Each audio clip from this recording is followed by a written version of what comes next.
Hey, good morning everyone. Proficiency exam. We're back. Problem number 17. We have a table that gives us the high temperatures for Paris in France and New York City in USA over the same 4-day period, right? And we talk about Thursday, Friday, Saturday, Sunday, and we have the two cities' temperature, high temperatures, right? The question is, which city had the higher mean temperature? Higher mean temperature. And you have the four options. Paris had the higher mean temperature. New York City had the higher mean temperature. Their mean temperatures were the same. And D, one cannot compare mean temperatures when measured in different systems. And let's start with this one, with D. One cannot compare mean temperatures when measured in different systems. What do you guys think? And you know, as a starting point, this may be true. Okay, I mean, you have to use the same unit in order to compare certain sets of data. But we know and we've learned in the previous years how to change from Celsius to Fahrenheit, right? And also you should check on your proficiency exam booklet, um, on the formulas page. You will be able to find that, you know what, if you have to change from Celsius to Fahrenheit, this is the formula that you have to use. The temperature in Celsius equals 5/9 multiplied by, in parentheses, the temperature in Fahrenheit minus 32. So this D is not the right answer. Now, going back to the question, higher mean temperature. And this is taking us back to the measures of central tendencies, right? Mean, median, mode, and range. Mean, median, mode, and range. For the purpose of this problem, we don't need the median, we don't need the mode, we don't need the range. We're dealing with the mean. And mean stands for what? Everybody should remember at this point, you know, juniors and seniors, that means is the same as average. How do you find the average of a given data set? Well, you guys will remember this one too, right? You add all the numbers, all the data, and then you're going to divide it by the number of this data, right? So in this case, if I'm dealing with temperatures for Paris, let's say, I will add 12 to 19 to 12 to 13, and I have how many of them? 1, 2, 3, 4. So I'm going to divide whatever amount I'm getting here, whatever their sum is, I will divide it by 4, right? And that's how you find the mean temperature for Paris. And you're using the same approach for New York City, right? You're adding all the temperatures and you divide them by 4. Now let's do that. So what is the mean temperature for Paris, right? Let's call that temperature for Paris, the mean temperature for Paris, which equals 1. And I said 1. You add all these temperatures here. I will have 12 plus 19 plus 12 plus 13. Everything divided by 4. And this equals 1.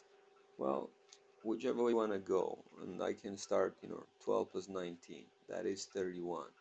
31 plus 12 would be 43. 43 plus 13 is going to be 50, 56. You got it right. And I have to divide this 56 by 4, right? What is 56 divided by 4? Well, remember, 56 is what? 7 times 8. I mean, one easy way is, if you write 56 as 8 times 7 divided by 4, 4 goes in 8 2 times, and the answer is 14. That's one way. The other way is like, just go and divide step by step. 4 goes in 5 once, 4 goes in 16 4 times. Okay, remember that's in Celsius, right? Let's go with the mean temperature for New York City.